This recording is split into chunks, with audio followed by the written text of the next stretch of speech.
일제강점기 조선인 강제노역 현장이었던 일본 사도광산에 대해 최근 유네스코 자문기구가 세계문화유산 등재 보류를 권고했습니다. 일본 정부는 사도광산 등재를 신청하면서 강제동원의 역사를 감추려고 대상 기간을 19세기까지로 제한하는 꼼수를 부렸는데요. 자문기구가 전체 역사를 포괄적으로 다루는 전시 전략을 세우라고 요구한 것입니다. 다음 달 정식 심사를 앞두고 한일 간 치열한 외교전이 펼쳐지고 있습니다. 자세한 내용 김선희 해설위원과 살펴보겠습니다. 어서 오십시오. 안녕하십니까? 네, 안녕하세요. 네. 우선 유네스코 세계자문위원회 전문기구가 판단을 보류를 했는데 이유가 뭔가요? 네, 유네스코 세계유산위원회 자문기구죠. 국제기념물유족협의회 이코모스가 일본의 사도광산 등재 신청에 보류를 권고했는데 크게 두 가지 이유를 들었습니다. 하나는 유산구역 조정, 또 하나는 전체 역사 반영입니다. 하나하나 좀 자세히 살펴보면요. 첫 번째 유산구역 조정은 일본 정부가 사도광산을 세계유산 등재로 신청을 하면서 그 대상 시기를 에도 시대가 중심인 16세기에서 19세기 중반으로 한정을 했습니다. 그런 네. 만큼 에도 시대가 지난 이후에 만들어진 그런 시설들이 많은 일부 지역에 대해서는 세계유산구역에서 제외해야 한다. 이렇게 지적을 한 것입니다. 두 번째로 전체 역사 반영 부분은 에도 시대에 한정하지 말고 채굴이 이루어진 모든 기간에 대해서 이 사도광산의 역사를 전체적으로 설명할 수 있는 그런 시설을 갖출 것을 권고한 것입니다. 사실 우리나라는 그동안 이 사도광산의 세계유산 등재 움직임과 관련해서 조선인 강제 노역이 이루어졌던 시기를 포함해서 전체 역사를 다 다뤄야 된다라는 주장을 계속하고 있었는데요. 이번에 이런 입장이 반영된 것으로 보입니다. 네, 사도광산이 우리에게는 좀 아픈 역사가 있는 곳이지 않습니까? 네. 일본이 그래서 이렇게 세계유산 등재를 하면서 꼼수라고 할까요? 이런 걸 부리는 이유는 뭘까요? 일단 사도광산은 일본 니가타현 앞바다에 있는 아주 작은 섬에 있는 광산인데요. 여기 네. 원래 금은광이 있는 광산으로 유명했습니다. 그러다가 태평양 전쟁 당시에 구리와 철 같은 전쟁 물자를 공급하는 그런 것으로 이용이 됐죠. 그래서 일본 정부 같은 경우는 1601년에 발굴돼서 1939년, 89년까지 운영된 이 사도광산이 에도 시대의 유산이다 이렇게 주장을 하고 있습니다. 하지만 당시 일제강점기 조선인들에게는 죽음의 노역장이었습니다. 일본 정부 문서만 봐도 태평양 전쟁 무렵에 최소 1,000명이 넘는 그런 조선인들이 이 전쟁 물자를 캤다고 나와 있고요. 일본 학자 중에는 이 당시에 노역을 한 조선인이 2,000명은 된다라고 주장하는 그런 분도 계십니다. 네. 우리 정부가 이 사도광산 강제징용 피해자로 판정을 한 148명 가운데 73명이 벌써 진폐증과 폐질환 등의 후유증을 앓았고 사망자만도 일본 전체에 있었던 당시 조선인 노동자 사망률보다 6배나 높았거든요. 네. 사도광산의 대부분 유적이 바로 이 태평양 전쟁이 일어났던 1942년부터 45년 사이에 관계된 그런 시설물들입니다. 그런데 일본 정부가 이 사도광산 등재 신청을 하면서 강제 노역이 있었던 어떤 그 흑역사를 감추기 위해서 네. 대상 기간을 19세기까지로 한정하는 그런 꼼수를 부린 겁니다. 네. 그런데 자문기구가 이번에 등재 보류를 권고하면서 사실상 20세기에 있었던 강제 노역을 포함하라고 얘기한 것입니다. 네, 그렇다면 사실 자문기구의 이런 권고가 좀 적지 않은 의미를 갖는 것 같은데요. 네. 이렇게 등재 보류 권고 이후에 일본 정부는 어떻게 대응하고 있나요? 일단 등재 보류를 결정하면서 권고를 두 가지 했다고 말씀드렸잖아요. 네. 우선 구역을 조정하는 거, 그리고 하나는 전체 역사를 반영하는 건데 일단 일본 정부는 이 첫 번째 유산구역 조정은 받아들이겠다고 밝혔습니다. 네. 일본 문화청 관계자는 에도 시대 이후의 유산이 대부분인 이 근대 유산 구역을 제외하고 세계유산 등재를 하겠다 이렇게 밝혔습니다. 사도광산의 가장 대표적인 유적이 모여 있는 곳이 바로 기타자와 지구라는 곳인데요. 이 지역을 아예 빼기로 한 거죠. 기타자와 지구에는 1950년대에 주로 건설이 됐던 많이 쓰였던 발전소, 광산 시설 등이 있어서 거대한 거대한 건물 흔적이 그대로 남아 있어서 지금도 많은 관광객들이 찾고 있는 그런 곳이거든요. 하지만 아까 말씀드린 것처럼 19세기부터 19세기 중반 에도 시대로 이 세계유산 등재 시기를 한정한 일본 정부 취지와 맞지 않다고 이코모스가 지적을 했기 때문에 이 부분은 어쩔 수 없이 제외하게 된 것입니다. 네. 하지만 이코모스가 권고한 두 번째 전체 역사를 반영하는 이 부분에 대해서는 일본 정부가 아직 아무런 설명을 내놓지 않고 있어요. 네. 지금 보면 일본 정부가 강제 동원 역사 언급을 피하려다가 어떻게 보면 가장 핵심 지역을 지금 배제하고 결국 세계유산 등재를 신청하게 되면서 소위 스스로 꼼수에 걸려 넘어지게 된 그런 상황이라고 할 수 있겠습니다. 네. 이렇게 어떻게 보면 반쪽 등재라고 할 수 있는데 이 반쪽 등재를 감수하면서라도 조선인 강제 노역 역사를 어떻게 보면 감추려는 그런 의도가 아닌겠냐는 지적이 지금 여러 군데서 나오고 있습니다. 네. 일단 겉으로는 권고를 이행하는 것처럼 해놓고 네. 등재로 지정이 되고 나면 세계유산으로 등재가 지정이 되고 나면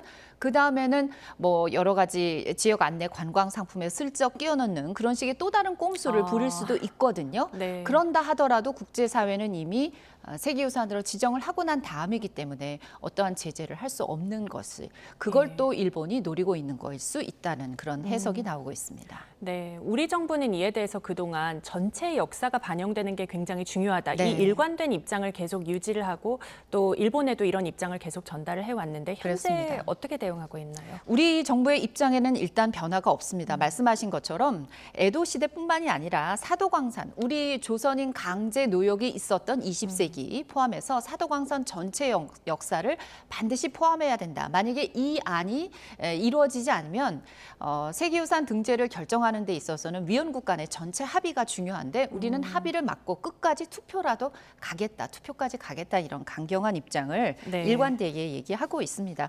말씀드린 것처럼 통상 세계유산 등재 같은 경우는 표결이 아닌 전체 위원국들의 그렇죠. 전체 합의로 이루어지는 게 관례였는데 만약에 우리가 이거를 막아설 경우 장기간 힘든 협상이 계속되고 상황이 어려워질 수밖에 없죠. 그리고 무엇보다 한일 양국 간 관계에 있어서 여러 가지로 불편하고 어려운 점들이 생길 수밖에 없을 겁니다. 네, 사실 그래서 표결을 안 거치고 네. 그냥 관례대로 하는 게 가장 원활할 것 같고요. 그렇지만 또 표결 가능성도 배제할 수 없는 상황인데 그렇습니다. 문제는 일본이 전체 역사를 반영하라는 우리 정부 또 이코모스의 권고를 수용을 할 것으로 보시나요? 사실 세계유산위원회가 일단 등재를 결정하고 나면 네. 결정하면서 세계 전 역사를 다 반영하라고 아무리 권고를 해도 일본이 듣지 않으면 어떻게 할 수가 없는 상황입니다. 네. 우리에게 똑같은 경험이 있습니다. 일본이 2015년 군함도를 네. 세계유산으로 등재할 때도 일본은 그런 꼼수를 부렸거든요. 네, 네. 강제 노역 시기였던 1940년대를 제외하고 1950년대부터 1910년대로 한정을 해서 군함도를 세계문화유산으로 인정받으려고 했습니다.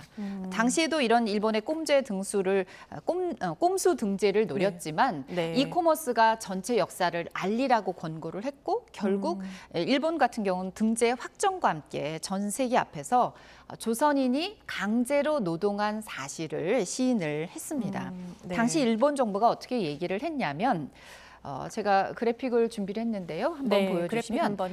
예. 1940년대 일부 시설에서 많은 한국인과 다른 이들이 자신의 의사와 반에 동원돼서 가혹한 환경 아래서 강제로 노동한 사실이 있음을 인식한다고 공개적으로 밝혔습니다. 네. 사실 일본 정부가 일제 강점기 한국인 강제징용 사실을 어떻게 보면 국제사회에서 공식적으로 인정한 게 이때가 사실상 처음이거든요. 예. 그래서 비록 군함도의 등재가 결정이 되긴 했지만 어떻게 보면 한국이 외교적으로 승리했다는 평가까지 나온 이유가 바로 이것입니다. 네. 근데 그 자리에서 일본은 또 군함도의 그 해당 시설에 정보센터 등을 세워서 희생자를 기리겠다는 약속까지 했거든요. 네. 하지만 등재가 되고 난 다음에 일본이 완전히 태도를 바꿨어요. 예. 등대 당시에 스스로 한 약속을 지키지 않고 군함도가 있는 나가사키가 아니라 이 도쿄에 있는 산업유산정보센터를 설치했고 이 전시장에는 심지어 학대나 차별은 없었다는 이런 증언들만 소개하면서 사실상 강제징용 역사를 왜곡하는 내용을 버젓이 전시했습니다. 그래서 네. 이 때문에 유네스코가 이례적으로 강한 유감을 표명하면서 등재 당시 이 약속을 반드시 지켜라. 전체 역사를 밝히라는 약속을 지켜라라는 추가 권고를 한 상태인데 네. 여전히 일본은 아무런 약속 아. 이행을 하고 있지 않은 상황인 것입니다. 그래서 그렇군요. 이번에 우리가 군함도 전례를 좀 활용해서 대응을 하면 좋지 않을까 이런 얘기들이 나오고 있는 것입니다. 네, 과거의 위안부 기록물 세계유산 등재 추진 당시에도 또 비슷한 상황이 있었다고요. 그렇습니다. 2017년으로 우리가 좀 기억을 되돌려 볼 필요가 있는데요. 네. 당시에 우리 정부가 9개 나라 15개 단체와 이제 연대를 해서 네. 일본군 위안부 기록물에 유네스코 세계 기록 유산 등재를 추진했었습니다. 네. 초반에는 상당히 분위기가 좋았거든요. 그런데 예.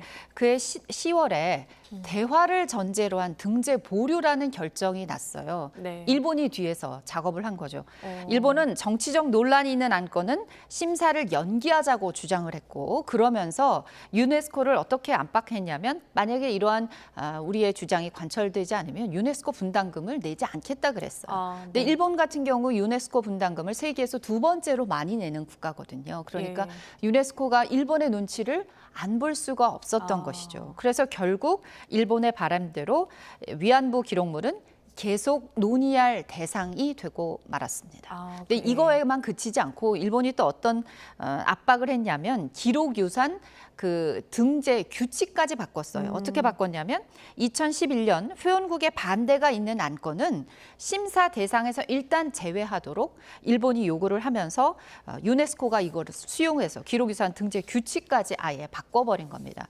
그렇다면 물론 기록유산과 문화유산, 이번에 사도광산은 문화유산이잖아요. 등재 규칙은 엄연히 다릅니다. 하지만 과거 일본의 주장대로 어떻게 사도광산이라는 것에 한일 양국 간 이견이 있는 게 사실이잖아요. 그런 만큼 등재를 미루고 한국과 계속해서 논의를 해야 한다고 우리가 논리를 펴는 게 가능하지 않을까 이런 생각이 듭니다. 네, 마지막으로 네. 유네스코 세계유산위원회 정식 심사가 한 달 뒤에 열리는 것으로 알고 있는데요. 지금 현재 한일 양국이 굉장히 치열한 외교전을 펼치고 있을 것 같아요. 지금 상황 좀 전해주시죠. 일단 세계유산 등재 신청 결정은 등재 그리고 이번에 일본이 받은 보류 또 네. 반려 등재 불가 이렇게 네 가지로 구분이 됩니다. 네. 이번에 일본이 받은 이 보류는 자료를 추가로 보완하면 그 같은 해나 또는 그 다음에 열리는 회의에서 얼마든지 등재가 가능한 거로 바뀔 수가 있어요. 실제 다음 달 말씀하신 것처럼 21일부터 23일 인도 뉴델리에서